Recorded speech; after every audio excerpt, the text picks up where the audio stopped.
आज है पीर 13 जुलाई और हम पढ़ रहे हैं यूनिट नंबर 8 और उसमें है ओहम का कानून। ये जो ओहम का कानून है बेटा, ये 1826 में जॉर्ज साइमन ओहम ने दरियाफ्त किया था, इसीलिए इसका नाम ओहम का कानून कहा जाता है। इसमें हम क्या लेते हैं कि 1 मीटर लंबी नाइक्रोम वायर, देखिए मैंने कहा है 1 मीटर लंबी नाइक्रोम वायर, और इसे इस निशान से यहाँ पर ज़ाहिर किया गया है, हम ये ले लेते हैं। नाइक्रोम ये एक तरह की मेटल होती है, उसके ज़रिए हम इसे इस्तेमाल करेंगे।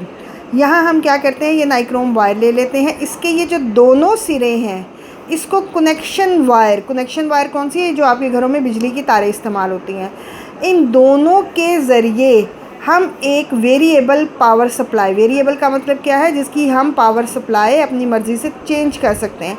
यानी हम इसकी जो 2 भी कर सकते हैं, हमसे 4 भी कर सकते हैं, हम 6 भी कर सकते हैं और 6 से दोबारा 2 पे भी ला सकते हैं। जो चेंजेबल है, वेरिएबल मतलब चेंज जिसे आप कर सकते हैं, उसके साथ हम इसको जोड़ देते हैं। अभी तक हमने क्या किया, हमने 1 मीटर लंबी जो है वो नाइक्रोम वायर ली है। इस नाइक्रोम वायर को हमने बिजली की तार के साथ जोड़ा है और इसके साथ हमने एक पावर सप्लाई लगाई है। ये जो पावर सप्लाई है ये वेरिएबल है, और पावर सप्लाई और नाइक्रोम वायर के दरमियान हमने एक एमीटर सीरीज़ में लगा दिया है। सीरीज़ का मतलब क्या, एक के बाद दूसरा, दूसरे के बाद तीसरा, तो सीरीज़ में एक एमीटर भी हमने लगा दिया है। एमीटर से हम करंट नापते हैं।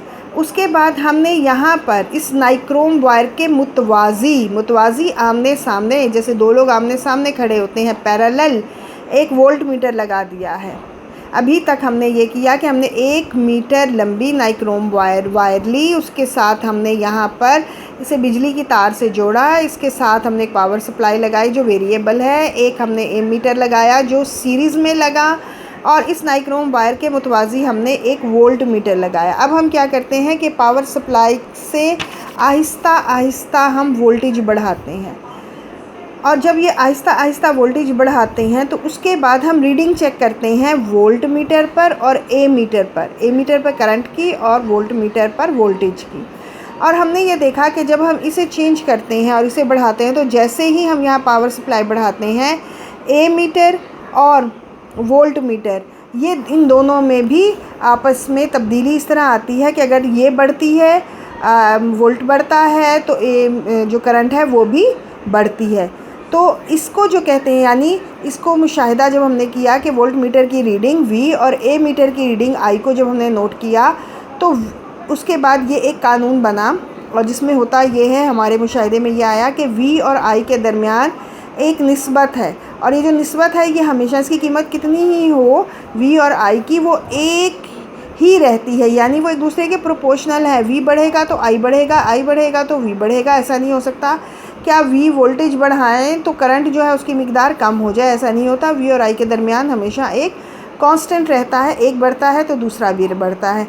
इसी बात को जॉर्ज साइमन ओहम ने 1826 में इसकी तारीफ़ की और कहा कि किसी कंडक्टर में से गुज़रने वाला करंट पोटेंशियल डिफरेंस के डायरेक्टली प्रोपोर्शनल होता है, इसकी वोल्ट के डायरेक्टली प्रोपोर्शनल होता है। जितना वोल्ट बढ़ेगा उतना ही करंट बढ़ेगा। सिर्फ आपने शर्त ये रखनी है, बस शर्त ये के उसके साथ शर्त ये है कि कंडक्टर का टेम्परेचर और तबई हालत तब्दील ना हो। ऐसा ना हो कि हम वोल्ट बढ़ाएं तो कंडक्टर बेचारा जो है वो पिघल ही जाए, तो उसकी तबई हालत चेंज हो जाए, ऐसा नहीं हो सकता। बल्कि ऐसा हो कि उसकी तब्दील ना हो और टेम्परेचर भी तब्दील ना हो। इसको हम हिसाबी मसावात के तौर पर ऐसे लिखते हैं कि V is directly proportional to I। Voltage जो है वो डायरेक्टली प्रोपोर्शनल है I के, V बढ़ाएंगे तो I भी बढ़ेगा। इसमें हमने ये जो साइन है, इसे हम डायरेक्टली प्रोपोर्शनल का साइन कहते हैं, इसको ख़त्म किया तो हमने यहाँ इक्वल लगाया। इक्वल लगाने की सूरत में हमें एक कांस्टेंट देना पड़ता है, इस कांस्टेंट का नाम R है, और R जो है वो कंडक्टर की रेजिस्टेंस है। ये रेजिस्टेंस मैं आपको कल पढ़ाऊँगी इंशाल्लाह। तो कंडक्टर की रेजिस्टेंस है। तो अब इसमें है क्या, हमारे पास 3 वैल्यूज़ हैं। अगर हमारे पास कोई सी भी 2 वैल्यूज़ मौजूद हों तो हम तीसरी मालूम कर सकते हैं। ये ओहम के कानून का फ़ायदा है। आपने इसे अच्छी तरह याद करना है, क्योंकि अब आपके जब अगस्त में पेपर लिए जाएंगे तो उसमें ये सिलेबस साथ शामिल होगा। अल्लाह हाफ़िज़।